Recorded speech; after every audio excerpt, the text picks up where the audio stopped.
Hey guys, welcome to the Color Me Mike podcast. So just a quick disclaimer up here at the top. Anything said during this podcast only reflects on me and or the guest. Sonity has nothing to do at all with anything that's being said here.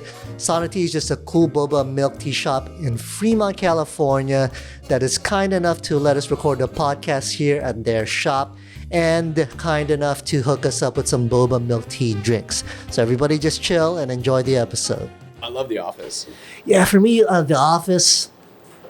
I don't know. Did you ever watch the original British version? Yeah, but I didn't watch it until after I watched the American version. Yeah. That's very different, you know. Yeah. Like, so this you want to lower it, keep it about a fist away from your mouth. Right You just want to kind of go like that. No. You don't want me kissing it right now? Yeah, please don't slobber all over it.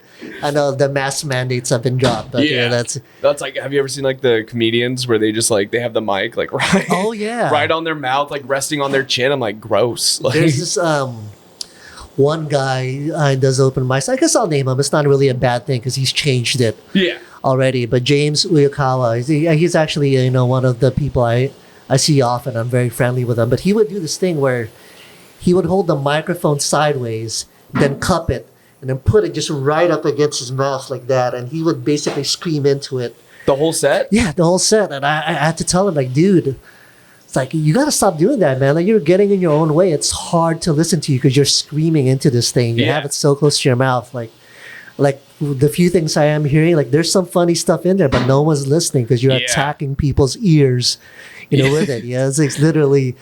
So he's finally gotten away from it. Yeah. Because apparently that's a karaoke thing for him. He does karaoke and he does that. I know I've seen people do it when they need to like change their voice for their bit when they're doing something. They'll like bring it close. That makes sense, right? Right? Yeah, they'll do a voice change. That's about it. They do like a deeper. That makes a lot of sense. Yeah, but the entire thing, he's just attacking people with his comedy. Yeah.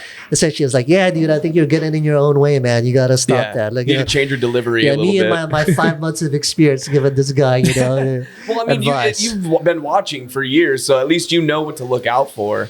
Like, you think that helps watching? Yeah. Oh, 100%. I think it's good for I think it's bad if you you're watching and you start to kind of take premises or whatever, but we all know that. You don't want to steal. But you don't I think it's good for kind of watching how to just act on stage, kind of find out the etiquette to it. Although everyone does it a little bit different here and there, there's still a general consensus for the etiquette of being on stage. Yeah, it's kind of weird, right? Because supposedly with stand-up, there is no rules, so to speak, right? There's no set path, but everyone figures out their own way. But there really are some rules. There's some rules.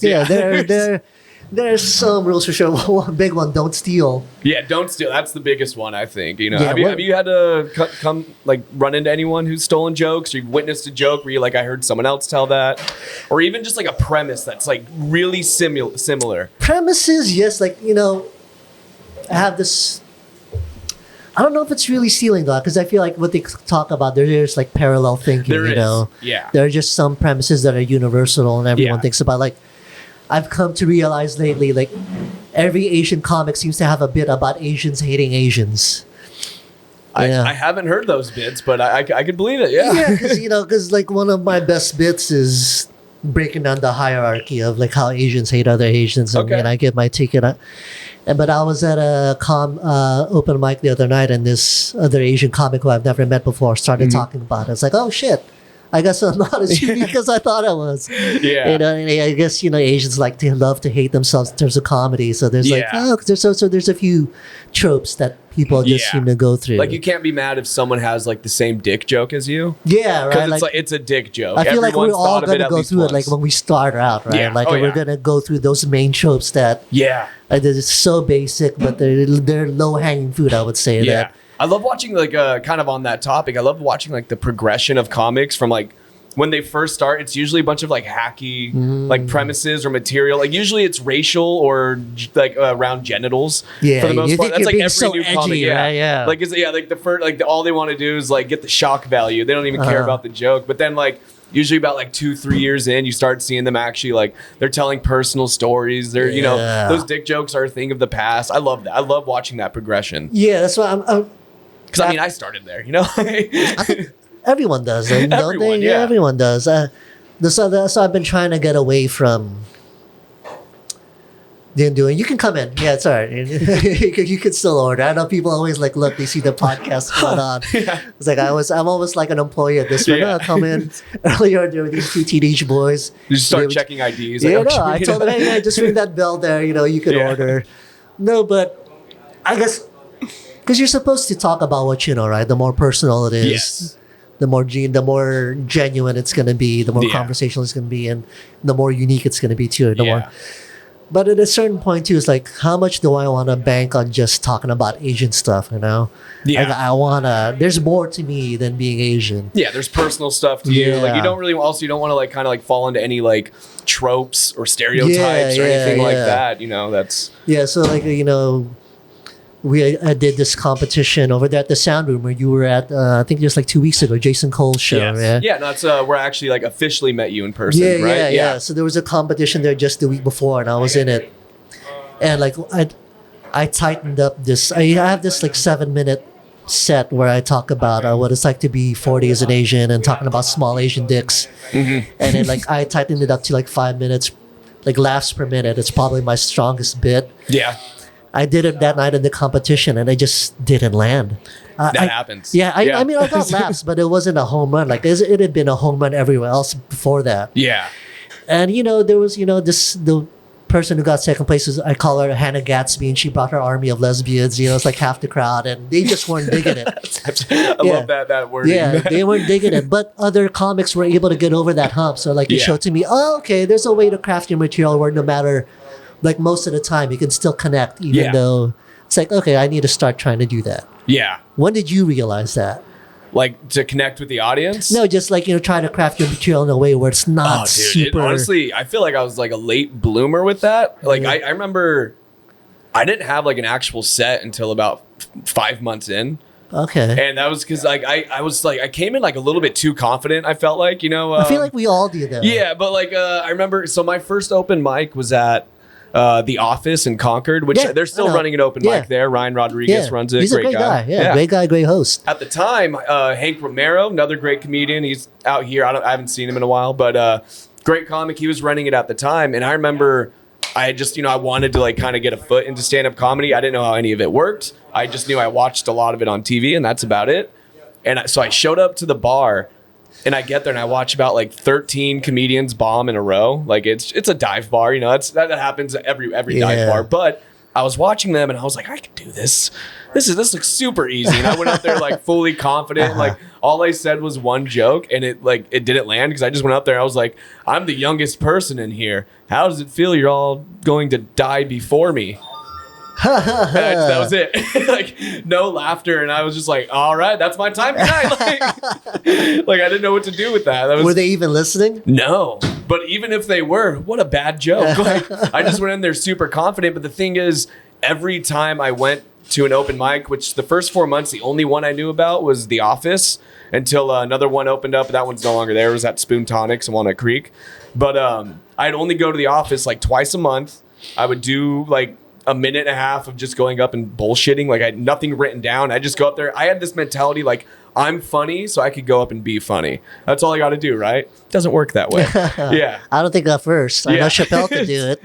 But he had to get good first. There are some comics where they go up and they're just funny the first time, second time, every time. Mm-hmm. I'm jealous of those people. But to be fair, Chappelle, he said he killed that first time and then the next 8 times he bombed. Yeah. So I think he didn't get.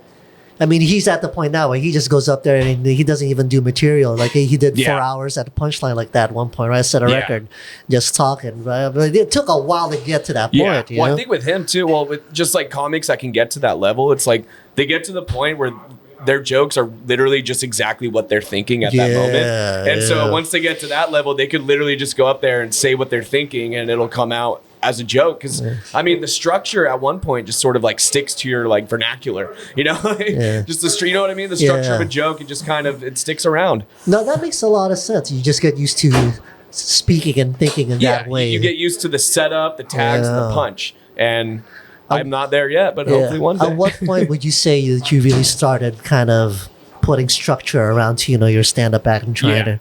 At what point would that happen? I would say about a year in. So Okay. like I said, the first 5 months, no material. And then I actually like one day just went in. I actually wrote down jokes. I was like, I'll try these out tonight. I'll see how this actually works. It's like, obviously me being funny isn't working because I'm not funny. And so that's when I started writing out material. But then about a year in is when I was actually kind of like moving those around and like figuring out where to fit them, adding in taglines, rewrites, stuff like that. So thank you. I appreciate that. So yeah, it was a whole process. That's why, like you said, you're only 5 months in. Yeah, that's great. You have like really good progress so far. Because I've only known you now like about a month. Yeah, about a month. But like the couple times I've seen you perform, like you do really well, especially for 5 months. You know what? A lot of it is one. I listen to a lot of podcasts by comedians, and they like to talk shop. And what they talk about a lot is, just figure out what it is you want to say, then try to make that funny. Don't start the other way around. Oh, I think this is going to be funny. So I come from somewhere genuine, from my life experience. Yeah. And two, me being older, I found has been an advantage because at this point I know who I am.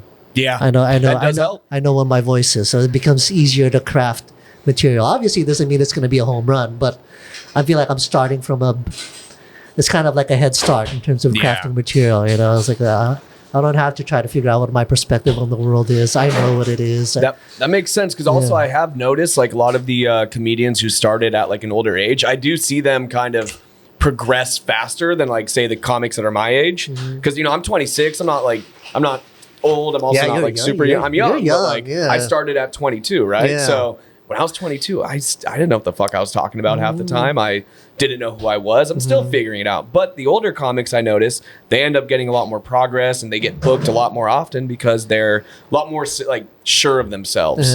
But the whole getting booked thing, right? It's kind of, and network has a lot to do with it too, right? And perception. It's not a pure meritocracy. Nothing in life is a pure, except for sports. That's what I love about sports. Unless you're in a marathon, or you're playing basketball, right? Yeah. It doesn't matter what your network is if you're not producing on court. If you're throwing up bricks, you're gonna get benched and you're eventually gonna get cut. Yeah.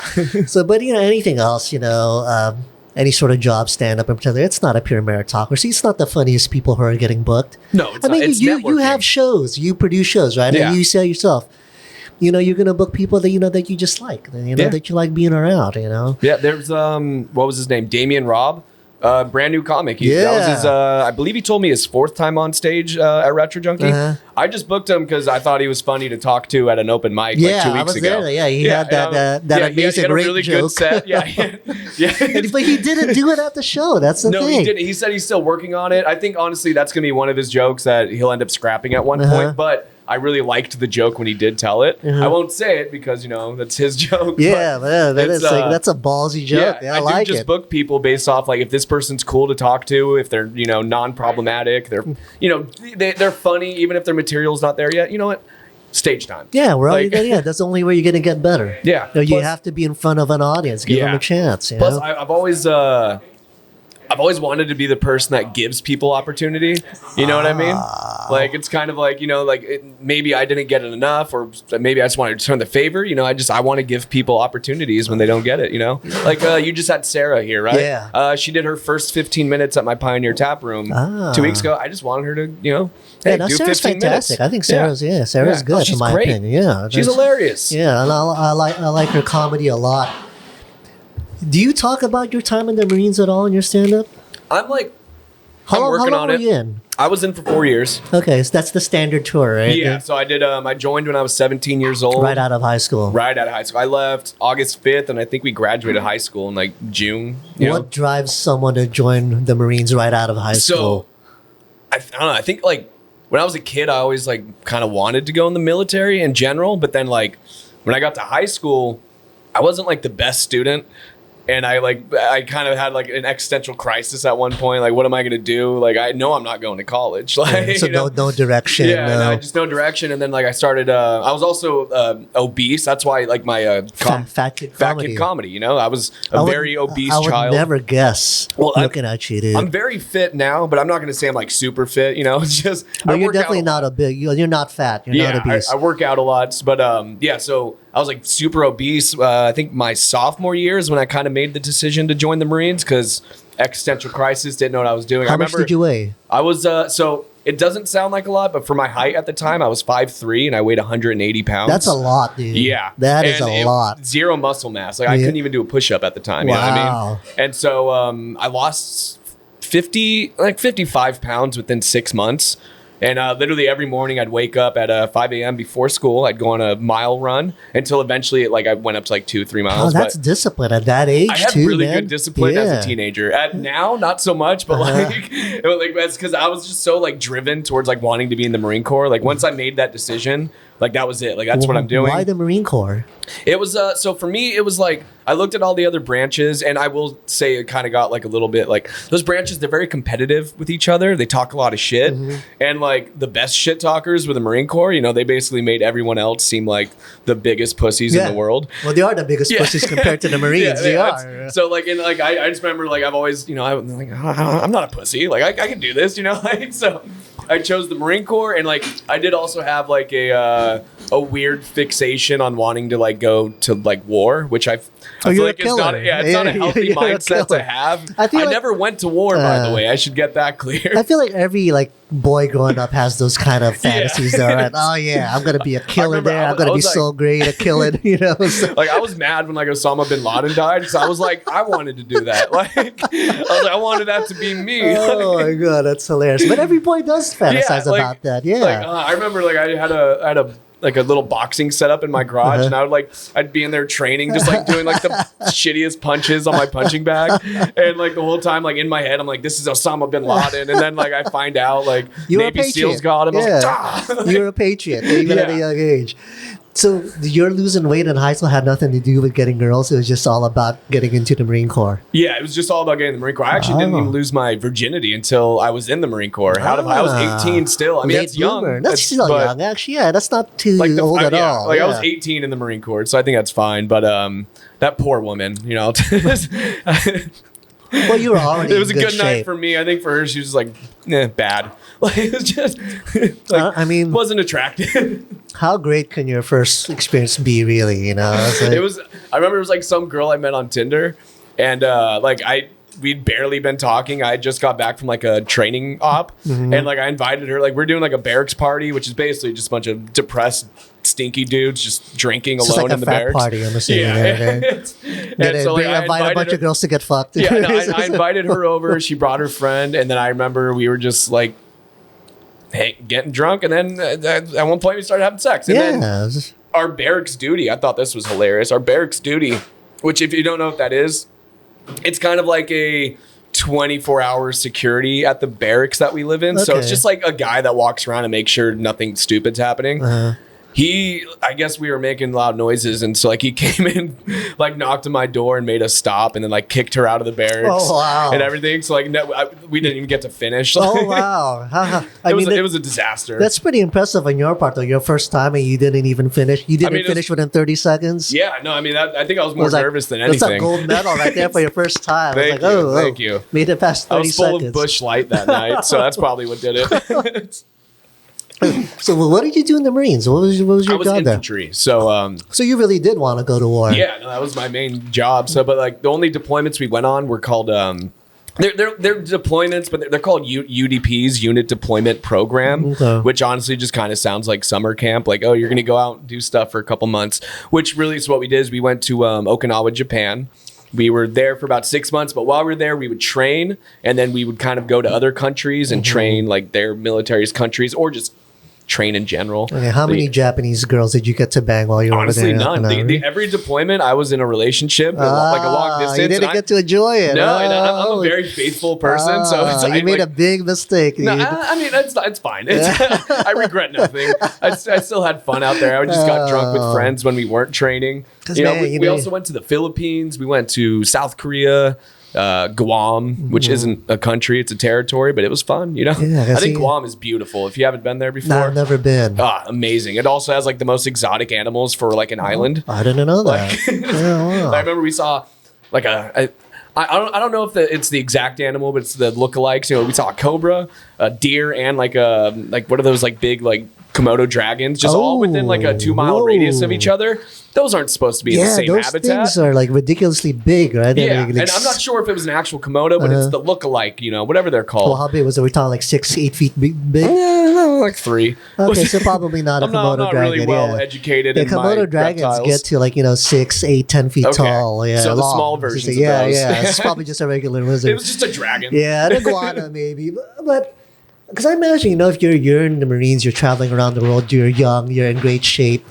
Man, that's like a perfect, recipe for getting pussy overseas. I probably could have. Yeah, you did it. You're a loyal man. It. Good for you, loyal man, right here. That's some good upbringing right there. That was me. Oh my God, I would have had so many STDs by the time I was out of the Marine Corps, dude. No, I remember when I was in Korea, I got mad at one of there was this one sergeant in a different platoon. I'm not gonna say his name because I don't want to get him in trouble if he somehow they watch it. But like, I remember at the time he was married to someone, and I remember him cheating on his girl while we were in South Korea. And I'm like, and I got mad at him. I yelled at him, and I wasn't like, I was young in the Marines, so I'm not allowed to yell at sergeants. But it hit me where it hurt. He doesn't remember any of it though. He was hammered. I was just like, where's that I was like, from? You make better decisions. Like I was drunk too, yelling at him. Like, oh my God. Like I take relationships serious. So like when I see like someone making like a dumb mistake like that, like I take it personal. Wow, that's interesting. I'm like, what if that was me? You were cheating on me? Yeah, that's it's. I don't know if that's healthy, but that's how I see it. Where I'm like, what if like someone did that to me? So I'm like, I gotta correct this. Like, have you ever been cheated on? Not that I know of. Okay. I have accidentally once been like the other person. Technically twice, but both times I didn't know. I remember one of them, like I think it was like her fiance maybe actually messaged me.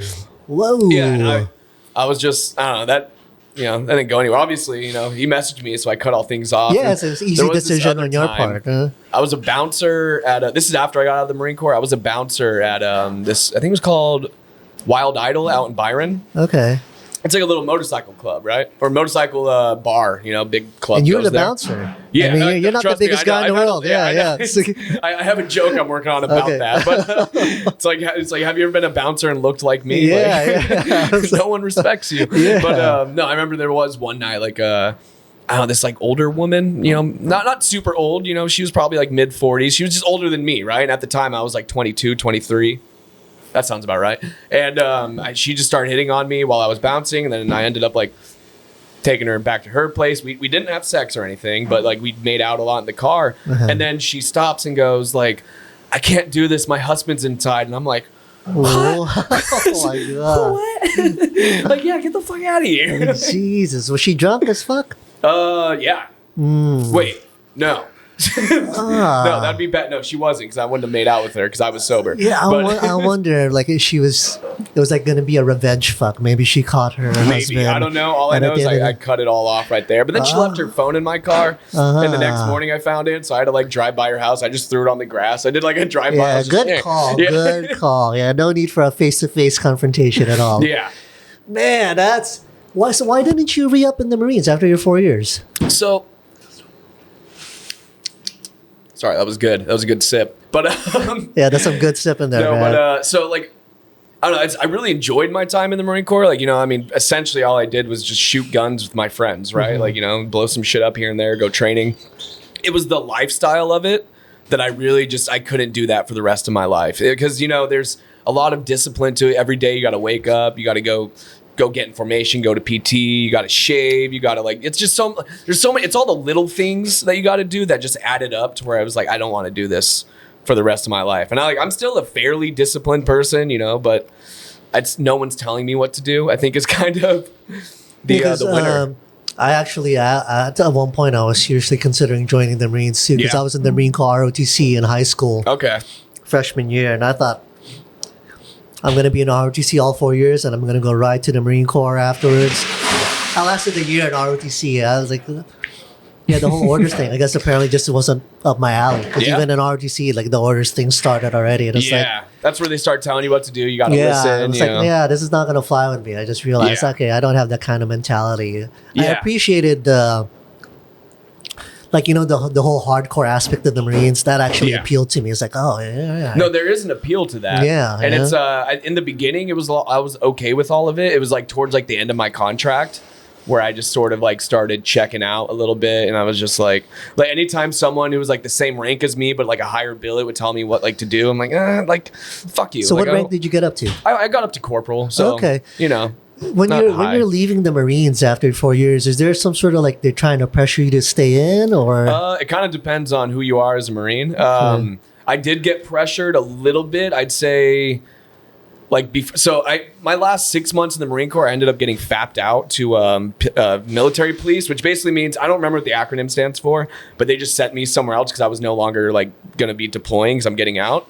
Once I got fapped out, they stopped pressuring me. But before that, there was a lot of like, hey, like, you know, re-up, we could give you this, we could give you that, or you could do reserves and all this stuff. I actually almost went reserves at one point.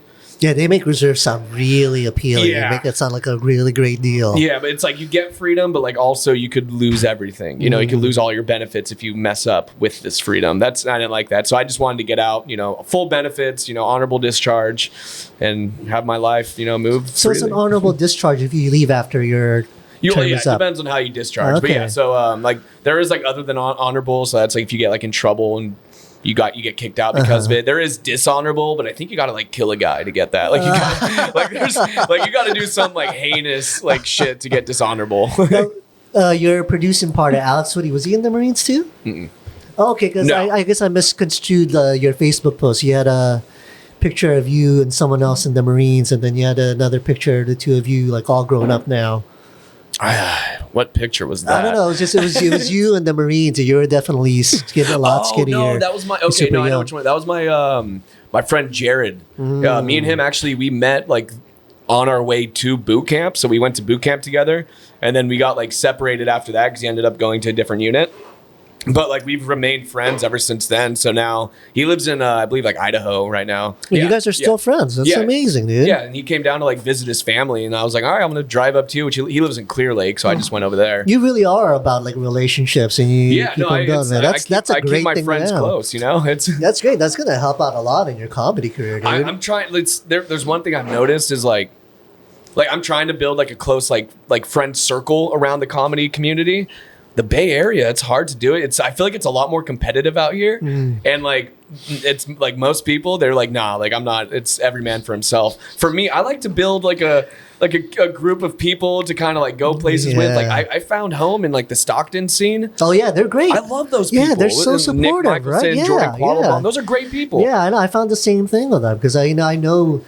Because I've been looking to get out of the Bay Area more, you know, just because, like, you know what, there's more fishing to see, you know, like Sacramento's doing a lot of great things, even the Stockton guys, you know, so I found the same thing with, you know, Michelson, with Gabriel Alexander, Mark Maple, Jordan Quattlebaum, Molly McGee. They're fantastic. They're so I keep trying to get them on my shows, right? but they're always booked. Yeah. It's pissing me No, off. I think they're all trying to help each other out. Yeah, no, they're the most supportive group of comedians I think I've met since I started. Yeah, I felt the same way. I was like, I wish they were closer. I would go up out there a lot more. But as of now, it's like, it's like 100 miles round trip. For me every time. It's like, I can only go up so much, but I will every time for like fair. Caps Pizza. I'll go out every we do time. Hype Bar on Sundays. I think that's tomorrow night. Hype Bar is like I tried it once. It's mostly comics. Yeah, it's that same group of the 9-10 it's all those people we just named. Yeah, exactly. Which is really interesting because they don't get tired of each other. They're so friendly and supportive of each other. That's what I love about them too. Yeah, no, that's fantastic. like Alex Woody. So me and him, we do Fat Kid Comedy together. I met him my second open mic, and then ever since then, me and him have just been rolling together. So he was a fat kid too, or he's still fat? Well, he was also a fat kid, and then he still maintains a high body fat percentage, but he so owns he's still it. fat. I don't want to sound like I'm talking shit. Okay. He owns it. Yeah, I mean, for male comics, does it really matter what we look like? No, I think actually the uglier you are, the funnier. Yeah, you think so? You think it's an advantage? You're you're terrible. No, look, you gorgeous man. No, I wonder because like the other episode of Pod with I don't know if you know Lonnie. You know Lonnie Terranova? I think I have him on Facebook, but that's about it. Oh wait, the she runs a show in Pacifica, right? Yeah, no, okay, I know her. We were talking about that on her episode or Miss Ninja's episode, and I know it definitely seems to be an advantage for women if you're good looking. For sure. Like you seem to the Predator type bookers, maybe. Maybe no, but you know what? I mean, if that gets you stage time in front of an audience and you develop, I mean, I wouldn't look the gift horse in the mouth personally. I don't know if the same advantage applies to good-looking guys. I don't know. If anything, it might be a little bit of a disadvantage. Just look at this fucking guy over here. You think you're funny, motherfucker? I have heard people say that. That's like Paul Conyers. You know him? Yeah. Very funny. Yeah. Very handsome. Yeah. And I have heard people say, I don't remember who it was, but I have heard people say like he's too handsome to be funny. Yeah, and I'm like, well, he's both, so get over it. Yeah. So I think there comes a little bit of animosity and bitterness with it. Yeah. Not that. I mean, who knows? To me. I've only been at it for 5 months. Like, what the fuck do I know? And you know enough. I just take it as it goes. I just try to. I know I'm not going to be best friends with everyone. That's a given. No, we're especially in the Bay Area scene, it's all drama out here. Yeah, well, because we're comics, right? We're all damaged people, but there's definitely a spectrum, and some are way more damaged than others. So I just went into it the mindset. I'm not going to be best friends with anyone. Doesn't mean I need to make enemies either. Yeah, true. Right, but it does. There's no way around it that you gotta know the right people in order to really be getting booked all the time. Yeah. And that's my Achilles heel right there. I've always sucked at that. Which honestly, this podcast is probably going to help you out a lot too, because this is how you're networking in a way. I hope so. That's kind of the plan, because it's kind of like a two-pronged approach. And one is the networking. Yeah. Two is like, eventually we have to put butts in seats as a solo act, right? So hopefully this helps me build an audience. And three, I just enjoy talking to people one-on-one. It's like, it kind of gets that itch out of the way. Yeah. I really enjoy it. I like podcasts, so I enjoy. That's fair. Like I said, in terms of social interaction, to me, this is fun. Yeah. I can do this all day. Parties. Yeah.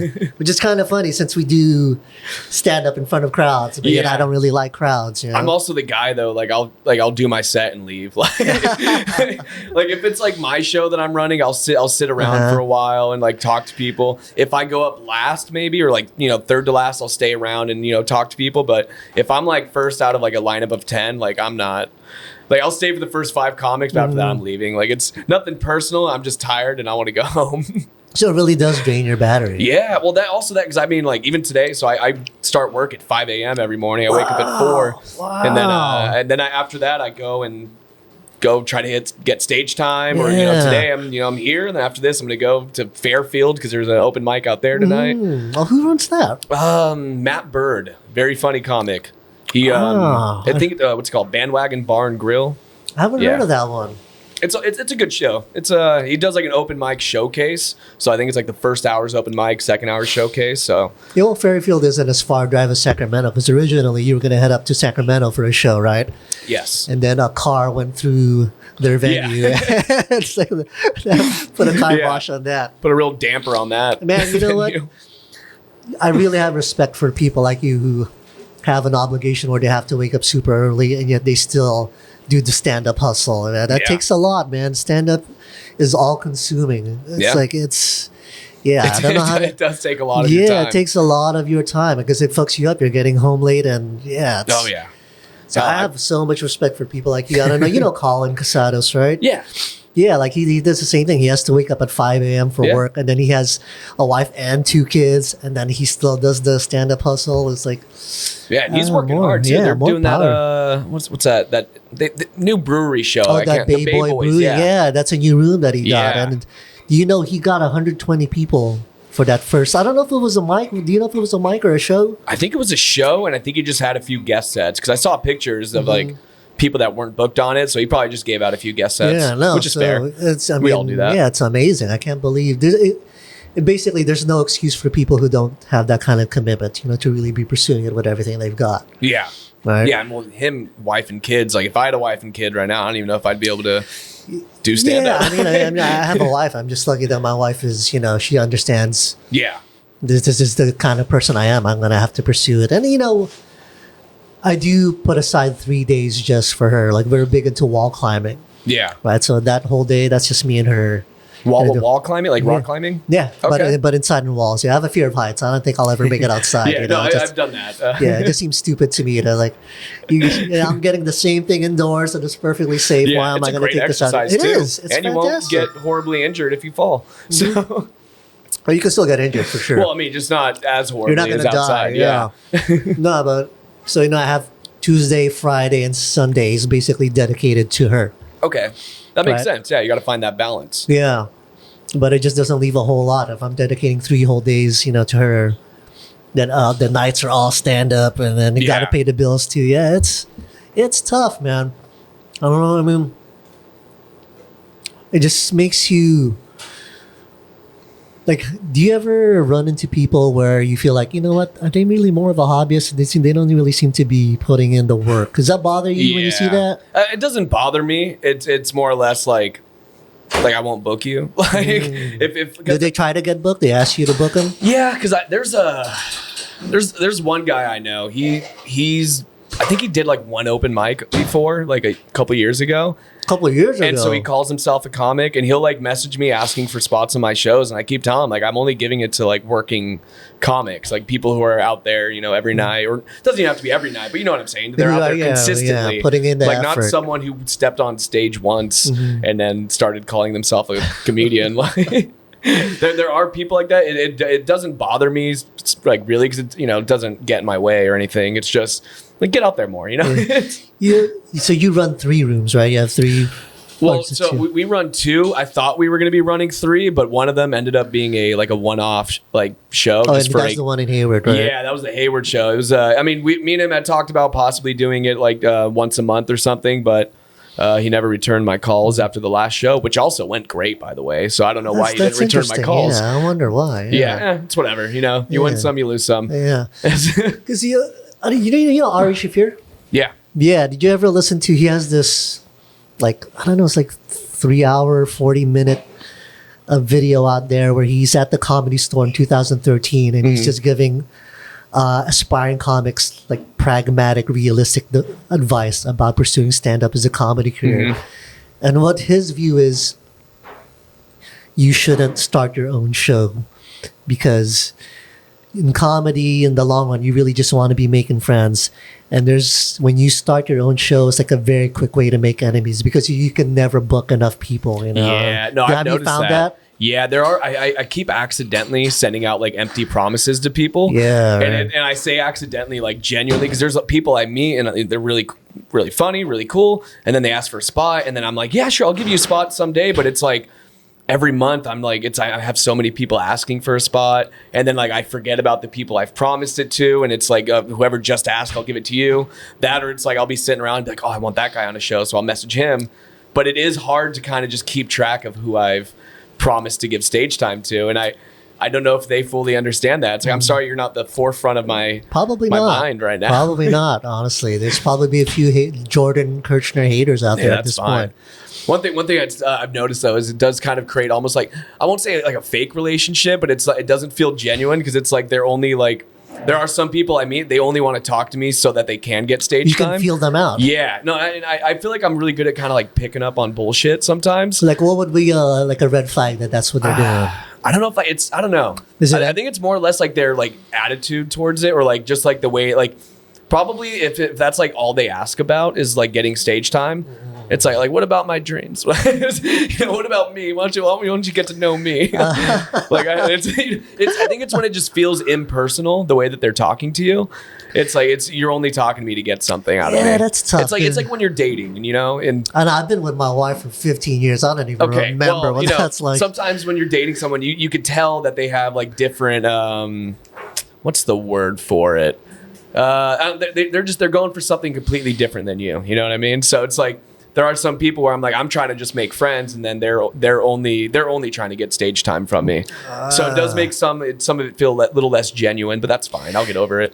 I got my friends. Do I remember correctly? Do you have a girlfriend right now? Yeah. Is she the bartender over there at Retro Junkie? No. Okay, so because I was trying to remember, you brought your girl to the sound room when you did the guest set, right, in Oakland, and Jason Cole's show. No. Okay. Funny story. Okay. That girl, all right. that was someone that I was talking to. It's a complicated story. Okay. It's my girlfriend now. We just started dating like right after that girl. That girl, she whole story. I don't even know if I should get into it. It's up to you. I'm not going to force it out of you. Let's just say she started dating someone else while we were talking, and I was just like, I'm out. Oh yeah, that's definitely not up your alley. So I got out of that, and then my girlfriend now is she came to my Pioneer Taproom show a couple weeks ago, and she's actually Me and her have dated before, and then we just kind of started again. Okay, because I'm saying So, that's yeah. pretty quick to become boyfriend and girlfriend, to take it to that level. Well, it was a dude. lot easier for us. We've done the whole dating part, Okay, yeah, that's what I'm saying. That's a quick commitment right there. Yeah, like, no, it's that usually is a big red I'm a flag. slow mover yeah, typically. yeah, that's usually something you never want to do. Yeah. Okay, because when I remember we were at Retro Junkie this past Thursday, I was looking at that bartender. She kind of looked like that girl that you brought, to the sound room. She doesn't look anything like her, huh? So Not I'm just to me. remembering things very differently. The girl that I brought to that show, she had like red hair. So. Oh yeah, not even close. Because the bartender's a brunette. Yeah, I really just didn't remember the girl at the show. Then and I was like, since we're talking about it, that was some show, dude, that Thursday. Do you still have fun when it's like that? When the turnout solo? It's humbling. Yeah. It's for anyone listening, we did a show at Retro Junkie. No one, we didn't have an audience really. Yeah. We were competing with the movie Friday for some reason. We talked to the venue owner about that too, and he was just like, fuck you guys. Yeah. You bring your own audience. I'm like, oh, we were trying, but they were outside watching Friday. But those shows like that are humbling. I do have fun doing them because at that point I'm a little bit more looser on stage. Yeah, because I'm like, no what? I'm not even working on material tonight. I'm just up here talking. Like, so we'll see how it goes. But I mean, the show must go on, so you still got to be entertaining. Still got to put on a show. The thing is, we had like maybe 6 people at once, right? But the problem is, in a big room like that, they were spread out, through the back. If they were just sitting in the front, we could have made something out of it then, you could really engage with them and get them. But yeah, it's tough when there's that few people and they're spread out in a big room like that. Yeah. Yeah, it's hard to keep them engaged. But, I was in the restroom. I think it was when you guys were doing your group pick. And one guy who was in the audience, he was in the back with his girl. I ran into him into the restroom, and he was complimenting me on my set. He said he really liked the it. guys that were on their second date, right? Yeah. Okay. Yeah, I was like, oh, okay. So you guys were actually paying attention and laughing. I just couldn't tell. No, they were so far back. The spotlights are on us. You can't see anything. Yeah, normally the spotlights aren't like that there. Oh, really? Yeah, normally they're a lot dimmer. That's why I don't know if you remember. I was up there. I was like, why are these spotlights blinding right now? You don't want me to see the 8 people in here? Like, turn them down. Yeah. No, so I wonder why I changed like that. Then that's interesting. That's a beautiful venue, though. Oh, it's really good. We've had great nights there. So like, it's not a bad venue by any means. Like, I think that night it was just poor planning with the movie outside. But I don't know. We've had great nights there. Just that wasn't one of them. That's interesting that would be the owner's, reaction to you bringing up, hey, it's kind of conflicting, interest here. You have a movie show on outside and you have the comedy show. Both are bringing in an audience anyway. Because I'm assuming you guys have a good history of bringing in people, right? Yeah, pretty fair. Yeah. We have had other like slow shows in the past, but we've also that's unavoidable too, though, right? It's not going to be a home run every single night. Also, sometimes it depends on like the headliners. So like we've booked like what Mario Hodge and Kabir Singh in the past, and they actually were able to. People came to see them. Because Kabir Singh, America's Got Talent. People are like, oh, I saw him on there. We could see him here for free. Wow. And then they show up, But that's why, like I mentioned, eventually we're gonna have to be able to put butts in seats just on our own. Yeah. Is there anything you're doing to try to build towards that? So I do have like a goal. I don't know exactly how I'm gonna meet that goal, but the Fat Kid Comedy. I kind of want us to become like something that people in the Bay Area want to go see. Like, oh, Fat Kid Comedy show going on here, something like that.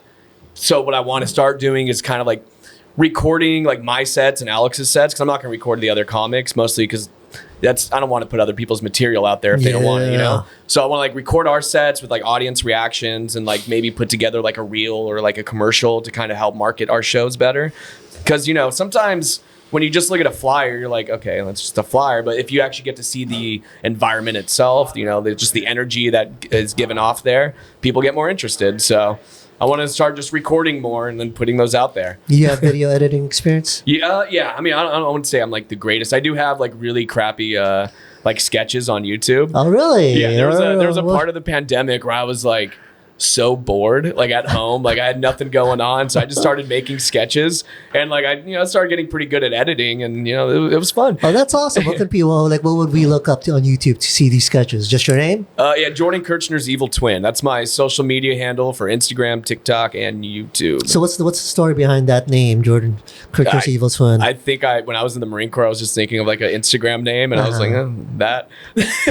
Like there was no forethought, like none of it. But over over time, now I'm like, it works, you know? Yeah, it does. No, it definitely this works. isn't me. This is my twin. Yeah, It's no, not, definitely works.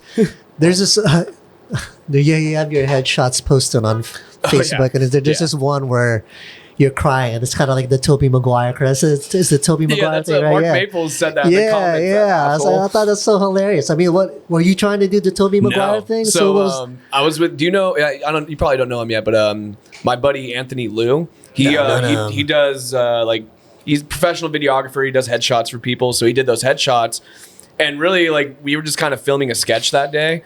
And then, like, he showed me a studio. I was like, let's take some pictures. So we took some pictures, and I was just making random faces the entire time. I was just, like, going through the motions. Just, like, I was, like, trying different emotions with my face. So I just, like, I was just doing that. That was it. And he just kept capturing the pictures, and then, that's it. The thing is, you kind of look like him in that picture. You don't look like him. That's the thing. In person, you don't. I've been told I look like him, though, too. I think you're better. I think you're better. Yeah, I think you're better looking than him, honestly. Yeah, well, that redhead girl, one time when me and her were, like, hanging out, we ran into her friends. They said that we looked like Peter Parker and MJ. MJ. Yeah. And I was like, don't say that.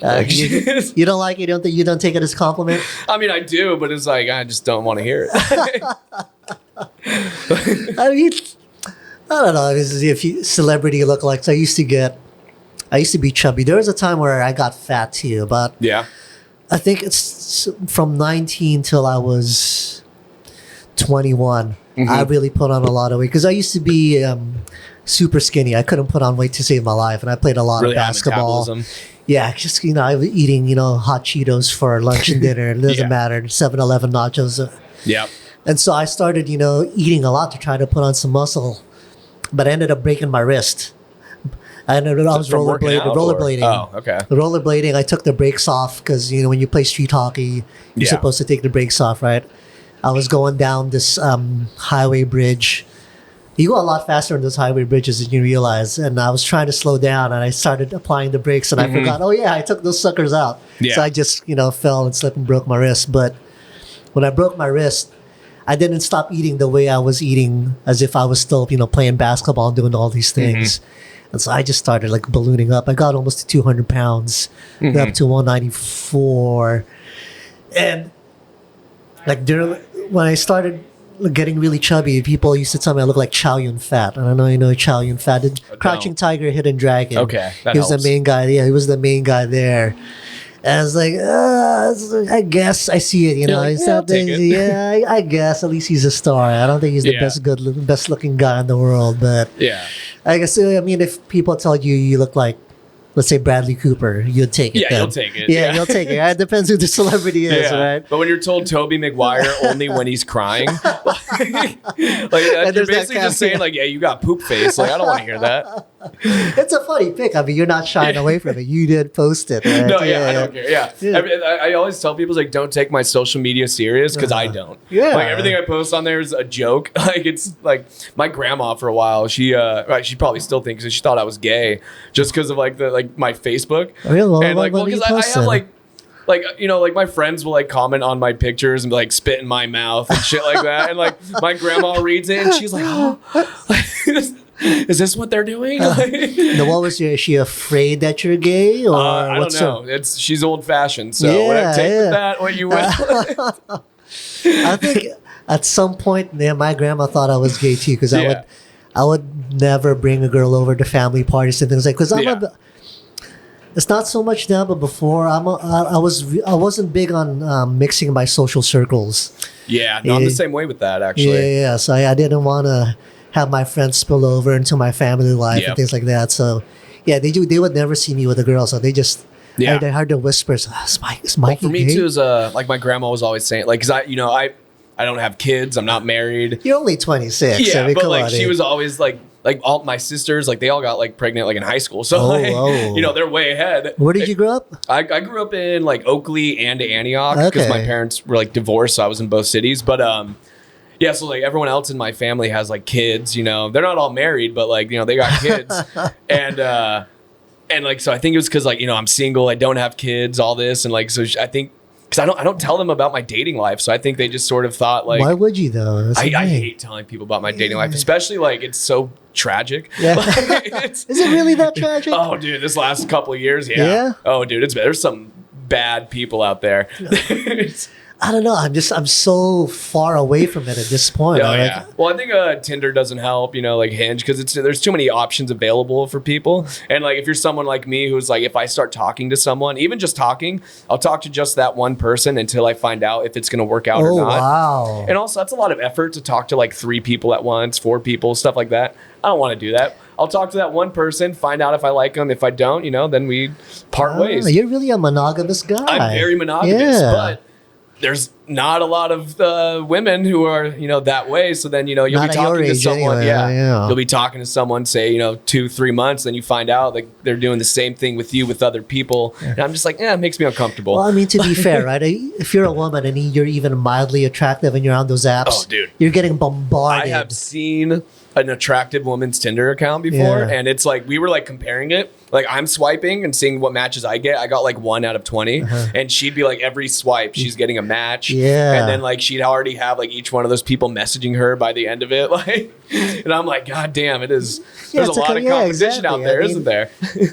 I mean, just to break through that wall of dudes, right? To actually get their attention. So yeah, I mean, I get it if you're a woman. And, because I never got to experience these apps, in dating life. I just feel like it just seems so easy to me these days. Like, how can a person still be alone with so many avenues to actually potentially meet someone? It doesn't seem like there's no excuse to be alone. Yeah. But am I just being naive about it? No. I don't know if you're being naive about it, but because there's definitely people who are alone. Yeah. No, I'd say honestly what it is, it's who don't want to be. Yeah, there's pickiness that comes into it. Like I'm sort of a picky person with like who I date and stuff like that. Like there's like certain red flags I just like won't. But you're continually pursuing options. Yes. Right. Yeah. That's essentially. So that's that's really more like what I mean. Like I get it. Not everyone's gonna work out, but what are you actually doing about it? Yeah. Because I used to work in video games, and there would be the guys who would complain about not getting girls, and then you would ask them, well, what are you trying to do about it? Yeah. And they're just sitting at home after playing they get off video work. Games. Yeah, exactly. They're not doing anything. But then they've created this whole narrative in their mind that, oh, girls are so stuck up, they just want money and everything. It's like, there's so many girls out there, there's definitely girls who don't care about that. Yeah, I was actually talking to my girlfirriend about this today, about how like, because she like asked me like my opinion on like, because there's guys that say like, oh, women only want someone if they can provide for them, and it's like my opinion on that is the only guys that say that are the guys who have nothing to offer. The guys who are alone, perpetually alone. They only want me if I could provide for them. It's like, no, they just don't want you to be stagnant and lazy. Like they want you to at least have ambition, or they just don't want you personally. Yeah, or you're just insufferable. Yeah, that's a possibility. I mean, I have a bit about this. I'm not going to do the bit about how it's definitely harder for ugly guys to date than it is for ugly girls. Because for me, like you're an ugly girl, you can always put out. Yeah. You never really have to be alone. Yeah. But as an ugly guy, you can be throwing your dick out there as much as possible. You're just gonna end up in jail. Yeah, exactly. In jail. But brass tacks, when it comes down to it, who do you think has a harder time dating? Not just boys or girls in general? I would say, I don't know. I feel like it's biased if I say men. Yeah. But I do think men have a harder time. It just feels that way, doesn't it? Yeah. But I mean, that could just be biased because there are a lot of women who have the same exact struggles than like most men have. So it's hard to say.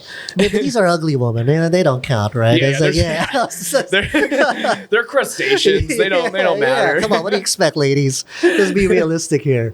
But I don't know, it certainly feels that way, right? Because usually it's the guy who's making the initial move and taking a chance and asking the girl out. Yeah, because on average, the man does have to be the one who sort of puts forth like the effort and to start it. They have to go up, they have to talk to you, they have to initiate conversation, they have to do all that. Yeah, we're not all Jordan Kirchners where these cougars are approaching us while we're bouncing at a bar and making out with us. And that was a one-time thing. I felt so special. Yeah, I would feel special. This never happens to me. Yeah, and then it's an older, mature woman. It's like, oh, I'm a man. Well, not mature. She was almost cheating on her husband. I wouldn't say. But you didn't know that at first. Exactly. You didn't know that at first, right? That's kind of like you know what? I don't think I've ever been approached by a woman at all. It's always had to be me. I think I have been approached, but I also for a long time was really bad at picking up like signals. Oh, you mean you're a guy? Oh, like really? Yeah. I have this vivid memory, and to this day it makes me cringe. Like back in high school, I remember me and like this one girl were like in a closet together because I was in theater. Okay. And so it was like we were like in a closet together. I know what you're talking about. I was a former theater actor, dude. You always somehow end up alone with women there, you know? And I just remember her looking at me and going, I've never given a blowjob before. And I looked at her, I was like, me neither. We have so much in common. Nice. And that was it. Like I didn't pursue that. Nothing. Yeah. Like, she lobbed such a slow softball towards you. And I'm just like, whiffing a miss. We have so much in common right now. That's insane. Oh my! How old were you? Probably like 16. I mean, it could be somewhat forgivable at 16. And this was like after I lost all my weight too. So it was like I wasn't really used to like any sort of like female attention. Yeah, I mean, I think at that age, I don't know how much of you realize it's like, hey, that's a viable option. That this actually can happen right now. Yeah. It almost seems like such a taboo thing, right? Like, oh, no way she's going to do it. Yeah. I say, no, she'll definitely do it. Yeah. When you're older, you just don't know though. Yeah, that's the thing, right? Yeah. Every time I think about that though, I'm like, what an idiot I was. Oh my God. I know, it's like that's crazy. Like those like little memories when you fuck up and they just sneak up on you in the middle of the day sometimes. Yeah, you're just like, and it hurts so bad. Like, you lay awake at night. Yeah, it's just so crazy. No, I had a similar experience, not quite as obvious as yours, but I remember I was at some sort of fair and there was like this fortune teller crystal ball. Mm-hmm. And I remember I was just talking shit, fucking around. And there was this attractive girl, like standing right next to it. And I just went up to the crystal ball. Oh, I bet you I could do this. Let me guess, you want to fuck, right? And the girl took it as if I was speaking to her, and she was like really smiling at me. And I just looked at her and walked away. I was like, oh, you dumb idiot. Yeah, I was like, well, I mean, it's like when you're 16, how much do you really know about girls? Nothing. We act like we know a lot. I still don't know anything. Yeah. Well, I've accepted I'm never going to understand. I don't think anyone's ever going to understand the opposite sex. Well, I mean, there are those guys out there who they just put up amazing numbers. They're just really good at getting women. I feel like that has to do with a lot of like disassociation. Like they don't see them as people. You think so? Yeah. What makes you think that? I think it's just because like the way you said, like they're just putting up numbers, and I think that's how they see it. Is they're just getting a number. They're just going up to someone and quickly talking to them. They don't get to know them. They just get that number. They leave. They never speak to them again. Like I always see that. You ever see those like videos on YouTube where it's like a pickup artist? He'll go up and like get a girl's number by saying stupid shit. Oh yeah. And it's like, usually he gets the girl's number, but it's like, what happens after the camera comes off? He goes, never mind. It's just a prank. I don't actually want your number. Like that's just rude. That's yeah. But the thing is, like for me, getting the number was never the like big hurdle. That to me, that was the easy part. Yeah. I know what you mean by that. Yeah. It's what happens after you get the number. That's like what it's just putting up numbers itself. Yeah. I feel like there's a lot of disassociation. By putting up numbers, I mean like they're actually, landing. Yeah. Like a lot of like good looking ladies. It's like, what is it that separates these guys that allows them, to do that? And it's I don't know. Yeah, I wouldn't know either. I mean, I don't got it in me. I have no idea. You know what? Neither do I. But people seem to assume that about me that I did. I've never really been much of a, a ladies' man. Yeah, I dated a lot, but I feel like, isn't that what dating is? You're looking for a good fit. Yeah. So I was very Asian about it. I had a system, Yeah. Yeah, I know it's a numbers game to find a good fit. Yeah. So I would have multiple options at once. I would only go on one date a week so it wouldn't get too expensive, Yeah. I could only, my limit was like really low in terms of how many girls I could date at once. It was just 2. Because I would get the names mixed. I'm really not good at names. I'm not good at names. Yeah. I can't do that. Yeah. It's like there's a lot of effort put out there, like talking to more than one person. Yeah, that's why I would just limit it to 2, and then I would alternate the weeks. This week I go out with this girl, the next week it's the other girl. Yeah. And I found like it was good for me too because it allowed me to keep my heart at a distance, so you're not too interested right away because nothing's gonna scare a girl away faster. Too many emotions. Yeah, head over heels interested in them right away. Oh, that's fair. Yeah. So like I worked out this whole system, and and I would make sure to eat before the date, so I don't have to order something big, at the restaurant. I had a whole system worked out, man. Yeah. That reminds me, I once had diarrhea like right before a date. Oh my god! And during the date, but oh my god! It was those acai like smoothies. Yeah. I didn't realize at the time that acai is like a natural diuretic. And so I got like a 22 ounce like smoothie. So it's like that big. God, that's pressure during the date, so dude. I had it like probably around like 1 p.m. The date's at like 6, and like around like 2 out of nowhere, I get bubble guts and all that starts happening, and like. I just remember like going on that date so nervous. I had Pepto-Bismol with me. I was like chugging it on the way there. Oh my god! And then like I remember during the date, like there was probably like 4 times where I was like, I gotta go pee real quick, and I walk away like real smooth, and like go in there and do my business. Oh my god! I mean, why didn't you just like reschedule the date?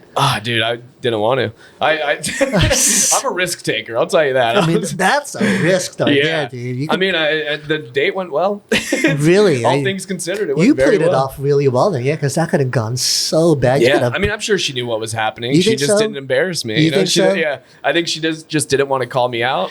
You know what? That's a good group. Because I mean, I had known her already for about a month at this point. Like I was kind of like I'd met her while I was going to college for a little bit. Okay. So I knew her for about a month. So I think it was like. Do you whatever. generally ask out girls that you've known for a little bit first? You kind of felt them out already before you asked them out on a date, or Wait, can you reword or say that no? again? Do you generally just ask girls out on a date after you've known them for a little bit? Yeah. Yeah. Yeah, I don't like to like apply too much pressure too soon. You feel like that's pressure? You're asking a girl out on a date? Well, I like to kind of gauge where they're at. Like, pressure for yourself. Yeah. Is what you're talking about. Yeah. Well, I like to kind of like see if like like maybe there's like any sort of mutual feeling. And so you could tell. Most of the time. How I do feel you like tell? it's hard to explain. It's body language. It's the way they talk to you. It's the way they like talk around you. Things like that. But have you ever misread it? Not that I could think of. I feel like I'm usually pretty right on, like right on the dot with it. I've definitely misread it. I think I usually misread it when it's coming to an end and I don't see it coming.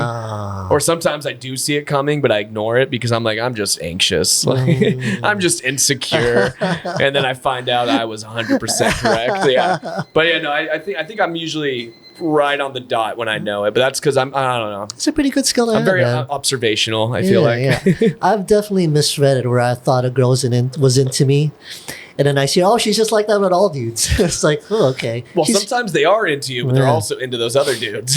That's possible. That does happen. Yeah. I think this is part of my ego. Like my default.